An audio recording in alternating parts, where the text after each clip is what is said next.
Hello dear students, my name is Swati Yadav, Assistant Professor of Noida Institute of Engineering and Technology, Pharmacy Institute, Greater Noida. Today I am going to discuss about the subject Pharmaceutical Engineering having Unit 5th, जिसमें से topic है हमारा Inorganic and Organic Non-Metals. Earlier we have discussed about ferrous and non-ferrous metals, their properties, their uses and what are the preventions which we have to take while preparing the metals, while preparing the materials, equipments, machines in pharmaceutical engineering. We have also discussed earlier about factor affecting, influencing while selecting the material for construction. We have also discussed about theory of corrosion, types of corrosion and how we can prevent the corrosion. So now today we will discuss about inorganic non-metals and organic non-metals. So first inorganic non-metals we will discuss. तो inorganic non-metals में एक type है inorganic non-metal का, that is glass. Glass हमारे daily life में, daily life के साथ साथ हमारे फार्मास्यूटिकल इंडस्ट्रीज में और अदर इंडस्ट्रीज में बहुत ही पॉपुलरली यूज होता है, क्योंकि इसके अंदर प्रोटेक्टिव क्वालिटी होती है सुपीरियर काइंड की और लो कॉस्टिंग इसकी होती है और देखने में अट्रैक्टिव भी लगता है. Clear? So a number of glass articles are used in daily life. Glass has the advantage of superior protective qualities, attractiveness and low cost. देखने में अच्छा है, कॉस्ट भी कम है, तो we generally prefer glass. It is chemically inert to large extent and available in variety of sizes, shapes and colors. अलग अलग कलर्स में, साइज, शेप में ये पाए जाते हैं और chemically they are inert. So chemical reactions कहीं हो रहे हैं, कोई मैन्युफैक्चरिंग हो रही है, तो generally we prefer glass container also. Glass containers practically offer excellent barriers against every element except light. Glass container हमारे बहुत ही अच्छा परफॉर्मेंस देते हैं while we are doing practical, but light से हम इसको प्रोटेक्शन नहीं दे सकते हैं अपने केमिकल मैन्युफैक्चरिंग्स को. जैसे protective action against light can be achieved by amber colour glass. Amber colour glass हम डायरेक्शन देते हैं कि यूज अंबर कलर ग्लास, नहीं तो सन की जो लाइट आ रही है वो हमारा जो भी मटेरियल है, जो भी हमारा प्रोसीजर हमने फॉलो किया है उसमें केमिकल रिएक्शन कॉज कर देगा और जो हमारा प्रोडक्ट बना है उसकी क्वालिटी को अल्टर कर देगा. तो at that moment we use amber colour glass. आप लोगों ने देखा होगा सिरप की जो बॉटल्स आती हैं जनरली वो अंबर कलर की, ब्राउनिश कलर की होती है, क्योंकि अगर सन की लाइट उस पे जाती है तो वो अल्ट्रेशन कर सकता है हमारे प्रिपरेशन में. Protection against infrared radiation can be obtained by using green glass. Infrared radiation is very harmful radiation जिसको हम प्रोटेक्ट कर सकते हैं by using green glasses.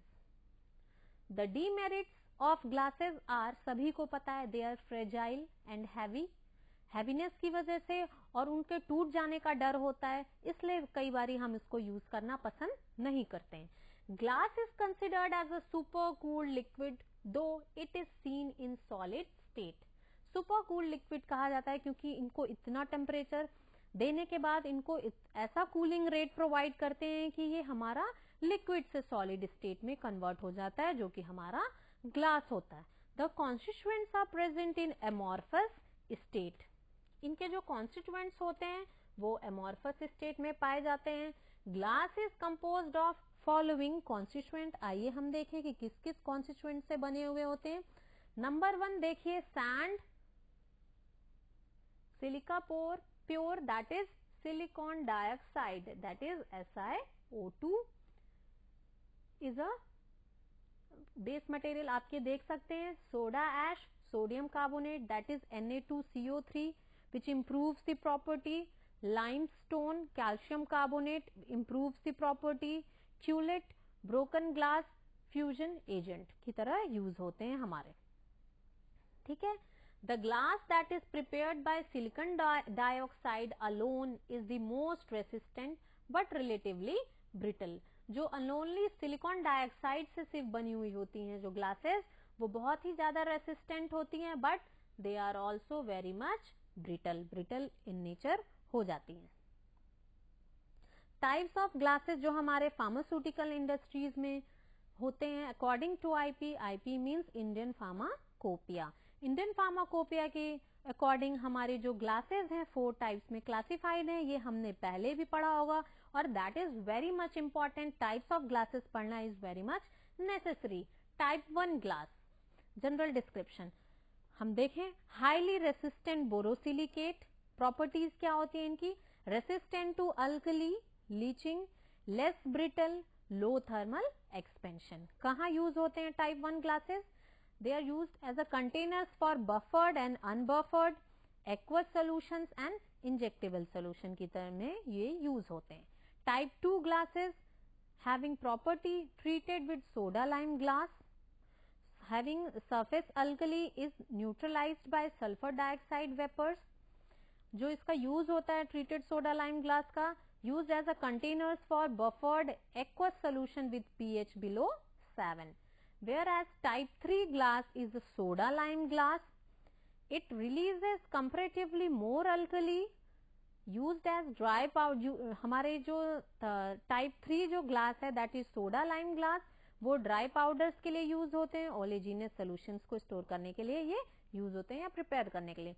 Type 4 glass that is general purpose soda lime glass, not for parenteral, for tablets, oral solution and ointments. तो हमारी ये 4 types की glass थी. Type 1 that is highly resistant borosilicate. Type 2 that is treated soda lime glass. Type 3 is soda lime glass and type 4 is general purpose soda lime glass. So inorganic non metals में हमारे glassed steel आते हैं. It is an inorganic product of fusion which is cooled to a right condition without crystallizing. Without crystallization ये cool होके एक rigid condition ले लेता है अपने. इसकी ये क्या होती है? प्रॉपर्टी होती है कि क्रिस्टलाइजेशन नहीं भी किया जा रहा है और वो कूलिंग होने के बाद वो रिजिड कंडीशन में आ जाते हैं. They are known as glassed steel. It requires special consideration in its design and use. These surfaces are applied to heavy vessels. Heavy vessels के लिए यूज होते हैं. Normally several coatings are fused in a furnace. बहुत सारी coatings हमारे furnace में ये use होती है fused form में. जो हमारे ग्लास स्टील हैं इसकी ये एडवांटेज जो मैंने अभी बताया आपको कि they are resistant to acids except hydrofluoric acid and hot concentrated sulfuric acid. So it can be attacked by hot alkaline solution also. It is brittle and gets damaged by thermal shock. Brittle in nature होते हैं. Thermal shock लगते ही ये टूट सकते हैं. Hence using glass lined with epoxy polyester fibre glass. इसको protect किया जाता है किनसे? एपॉक्सी पॉलिस्टर फाइबर ग्लास से. हमारे जो ग्लास स्टील हैं used as a glass lined steel for handling of strong acid, alkalies and saline solution. Alkalies और सलाइन सोल्यूशन को स्टोर करने के लिए या हैंडल करने के लिए हम ग्लास्ड स्टील का यूज कर सकते हैं जो कि हमारे इन. Next is brick. If corrosive conditions are severe and other higher alloys fail, brick line construction is the only alternative. Other alloys अगर फेल कर जाते हैं कोरोजन कंडीशंस की वजह से, बहुत सिवियरिटी होती है, तो उस कंडीशन में हमारे brick line constructions is very much important and alternative for that condition. These bricks are made from किससे बने हुए होते हैं? Carbon, acid proof, refractive materials. And next is concrete. Concrete is an amorphous matrix of hardened cement paste in which particles are reinforced, जिसमें हमारे particles reinforced होते हैं. These have limited resistance to acids and bases and fail mechanically following absorption of crystal forming solution. ये हमारे resistance होते हैं acid और base के लिए और जो हमारा it fails mechanically following absorption of crystal forming solutions, also used for tanks and special purpose structures के लिए भी ये यूज करते हैं. Next is clay. Clay is used as a material of construction for settling basins and waste treatment evaporation. Pond बनाने के लिए भी हमारा क्ले का यूज होता है. Next is porcelain and stoneware. Porcelain भी हम यूज करते हैं फार्मास्यूटिकल इंडस्ट्रीज में as a container. Porcelain enamels are used to coat steel, but enamels have slightly inferior chemical resistance. They are chemically resistant, but they are slightly. Stoneware avoids mechanical fragility of glass, but heat transfer is a problem.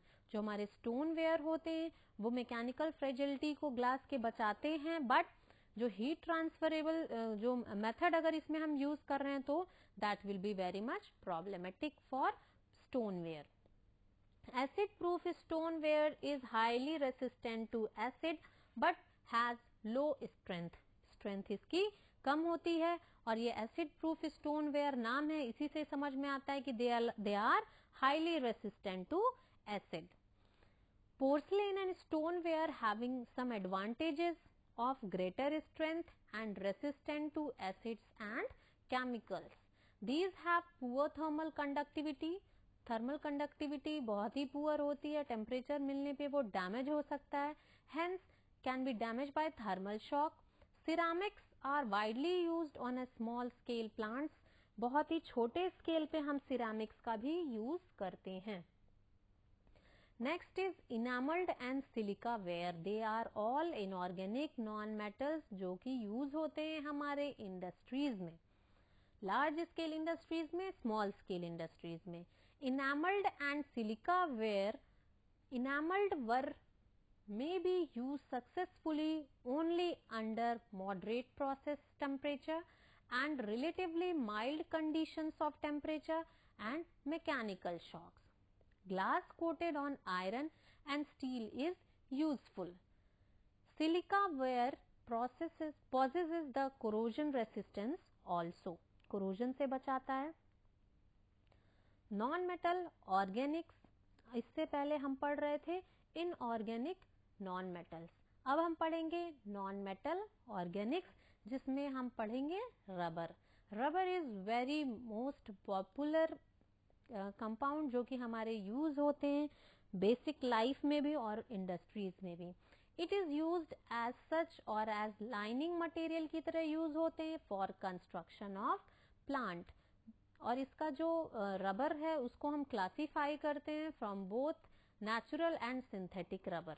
Natural और synthetic rubber दोनों ही हमारे industries में use होते हैं. आइए हम पढ़ेंगे कि नेचुरल रबर क्या होता है. It is naturally occurring polymers. Naturally occurring polymers होते हैं which is obtained as latex from rubber trees. Rubber trees के latex से पाया जाता है. rubber tree के से ये पाने की वजह से ही इसको हम कहते हैं natural rubber, क्योंकि naturally we are founding it. So soft rubber क्या होते हैं?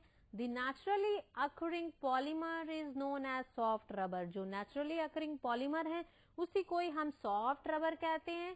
क्या होते हैं ये? It is a polymer of monomeric isoprene. ये polymer होते हैं monomeric isoprene के, that is C5H8. Thus rubber is a polyisoprene. अगर rubber को हम polyisoprene कह रहे हैं तो having the formula C5H8 bracket and N. N will considered as a poly. Now merits क्या है? They are resistant to dilute mineral acids, dilute alkalis and salts. इन सारे के लिए ये resist होते हैं तो हम क्या कर सकते हैं? We can use rubber to store mineral acids, dilute alkalis and salts, different kinds of salts. Demerit क्या है? It is soft rubber can be attacked by oxidizing agent media, oils and organic solvents. ये हमारे soft rubber होते हैं इसलिए ये oxidising agent जो है उनके द्वारा ये अटैक किए जा सकते हैं, ऑयल्स के द्वारा और ऑर्गेनिक सॉल्ट्स के द्वारा. तो इसमें क्या हो सकता है? They get deteriorate. So next is our hard rubber. Soft rubber हम पढ़ रहे थे. हार्ड रबर क्या है? When soft rubber is mixed with sulphur, warmed and set into a given shape, it retained its form. जब हम soft rubber को sulphur के साथ मिक्स कर दें, फिर मिक्स करने के बाद इसको हम वार्म करते हैं और उसको एक शेप देने के लिए किसी मोल्ड में रख दें, तो इट रिटेन इट्स फॉर्म, वो उसके फॉर्म को, शेप को ले लेगा. जो हमारा सल्फर है वो कंबाइंड हो जाएगा किससे? With polymeric chain of rubber, क्योंकि जो रबर है वो किससे पाया जाता है? लेटेक्स से पाया जाता है. और जो रबर होता है वो एक पॉलीमरिक चेन होती है आइसोप्रीन की, और उसके बाद जो हमारा सल्फर है उसके साथ क्रॉस लिंक हो जाएगा. उन दोनों के बीच में सल्फर और जब पॉलीमरिक चेन कंबाइन हो जाते हैं, क्रॉस लिंकिंग हो जाती है, तो उस प्रोसेस को वी कैन से वल्कनाइजेशन. ठीक है. सॉफ्ट रबर को अगर हम 25% और मोर सल्फर के साथ ऐड करते हैं तो ये हमारा क्या बन जाता है? हार्ड रबर बन जाता है. मेरिट्स क्या है? Hardness, strength. So it is used to make gloves, bands, tubes and stoppers. तो ग्लव्स बनाने के काम आते हैं, हैंड बैंड बनाने के काम आते हैं, ट्यूब्स, स्टॉपर्स बनाने के काम आते हैं. कौन? हार्ड रबर्स, क्योंकि वो हार्ड होते हैं, उनके अंदर स्ट्रेंथ ज्यादा होती है. Rubber is a soft material but can be hardened. Carbon black add करके हम उसको हार्ड बना सकते हैं. हार्डेंड रबर कहाँ यूज होता है? Use for making tubes, tyres, conveyor belts में भी ये यूज होते हैं. कौन? Hardened rubber. नेक्स्ट, अब हम ये क्या पढ़ रहे थे? नेचुरल रबर्स पढ़ रहे थे. Now we will discuss about synthetic rubber. Synthetic rubber has taken greater importance over natural rubber. Natural rubber से ज्यादा इंपॉर्टेंस, एडवांटेज हमारे सिंथेटिक रबर की है, due to its superiority in properties such as resistant to oxidation, नहीं हो सकता, solvents, oils and other chemicals. जो कि हमारे नेचुरल रबर का डिसएडवांटेज था कि वो हमारे किनके? They are not resistant to solvents and other chemicals. Synthetic rubber is thermoplastic, but when mixed with sulfur, warmed and set into a given shape, it retain its form. Plastics. Plastic material. अब हम plastic पढ़ेंगे. Plastic generally ये भी बहुत ज्यादा हमारे daily life में use होते हैं due to its light weight. Plastic material हमने पहले भी अपने लेक्चर में आपको बताया है, have been a common use in various ways. These are light in weight, so the transportation is easy and cheap. These are available in a variety of shape, implying that it can be easily fabricated. इसको shape दिया जा सकता है, movement इसमें हो सकता है. Plastic containers are used for storing a number of substances such as inorganic salt and weak mineral acids.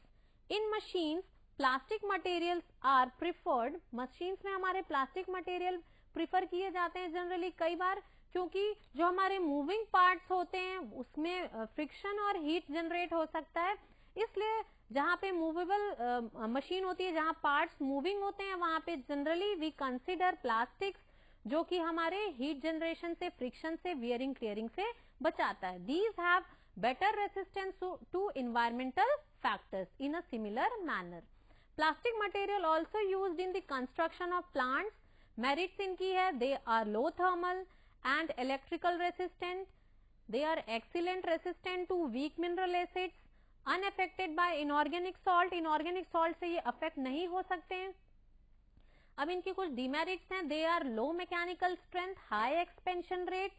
Two types of plastics are used in pharmaceutical industries, that is thermostatic plastic and thermoplastic plastics. Thermostatic plastics जो हमारी होती है can be formed under heat and pressure, whereas जो हमारी thermoplastic बनाई जाती है वो हीट एंड प्रेशर दिया जाता है और उसको सॉफ्टन और रीमोल्ड किया जा सकता है. बट जो हमारी थर्मोसेटिंग प्लास्टिक्स हैं वो हीट और प्रेशर के ही द्वारा बनाई जाती है, but these can not be soften और रीमोल्डेड. उनको दोबारा सॉफ्ट नहीं किया जा सकता है, हार्डन अगर वो हो गए तो. Thermoplastics are formed by application of heat and pressure and can be soften और रीमोल्डेड.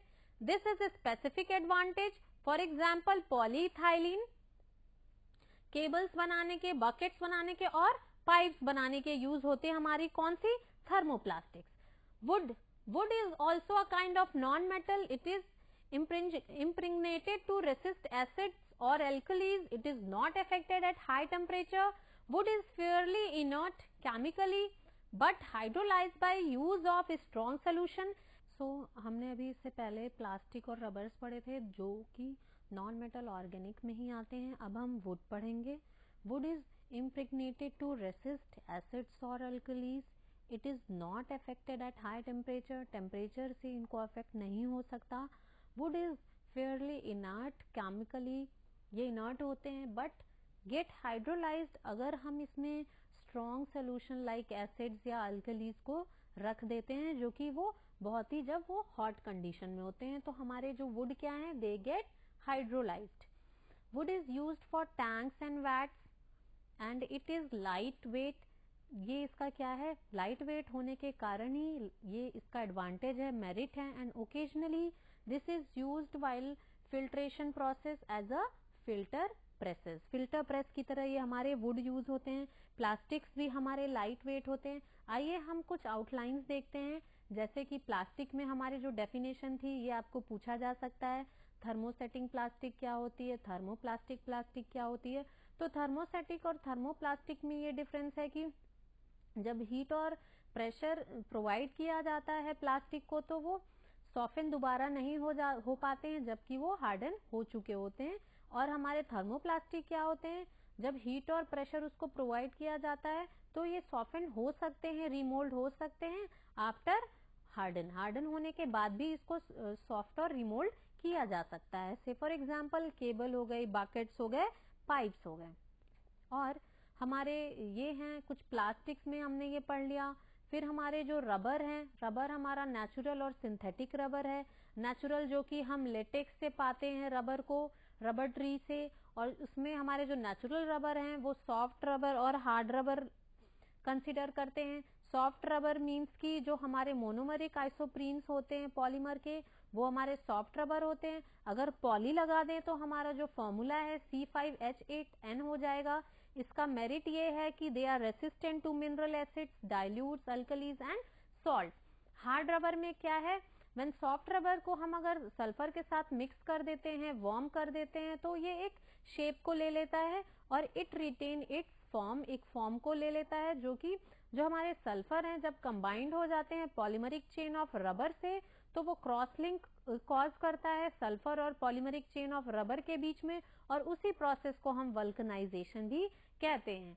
सॉफ्ट रबर से हम हार्ड रबर कैसे बना सकते हैं, जब सॉफ्ट रबर को 25% और मोर सल्फर के साथ हम मिक्स करते हैं तो हमारा हार्ड रबर बनता है. तो रबर हमने देख लिया. फिर हमारे इनामल्ड एंड सिलिका वेयर, ये क्या है, हमारे इनऑर्गेनिक नॉन मेटल्स हैं. पोर्सलिन और स्टोन वेयर्स हैं. क्ले है, कंक्रीट है, ब्रिक है, हमारे ग्लास स्टील्स हैं. हमारे टाइप्स ऑफ ग्लासेस हैं, कैसे ग्लासेस बनते हैं, ये सारे हमारे किस में आते हैं, इनऑर्गेनिक नॉन मेटल्स में. इनऑर्गेनिक नॉन मेटल में जो हमारा टाइप ऑफ ग्लास है, according to Indian pharmacopoeia 4 types में ये डिवाइडेड है, जो कि highly resistant borosilicate, treated soda lime glass, general purpose soda lime glass. तो 4 टाइप्स के हमारी ग्लासेस होती हैं according to Indian pharmacopoeia, having different properties and uses. Glass steels हैं जो कि इनऑर्गेनिक प्रोडक्ट होता है फ्यूजन का, जो कि कूल करके एक रिजिड कंडीशन को ले लेता है विदाउट डूइंग क्रिस्टलाइजेशन. ठीक है. तो these surfaces are applied to heavy vessels. Heavy vessels में ग्लास स्टील को नॉर्मली यूज करते हैं, उसको सेवरल कोटिंग्स देके. इसका एडवांटेज है कि they are resistant to all acids except hydrofluoric acid and hot concentrated sulphuric acid. Brick हो गया, कंक्रीट हो गया. ब्रिक हमारा है corrosive conditions. If corrosive conditions are severe and other high alloy fail, तो at that moment brick line construction is the only alternative. Concrete हमारे होते हैं, they are amorphous matrix of hardened cement paste होते हैं, in which particles are reinforced. These have limited resistant to acids and base. So ये सारे हमारे parts थे inorganic, organic, non metals organics के. प्लास्टिक हो गए, thermosetting, plastic, woods. Thank you so much.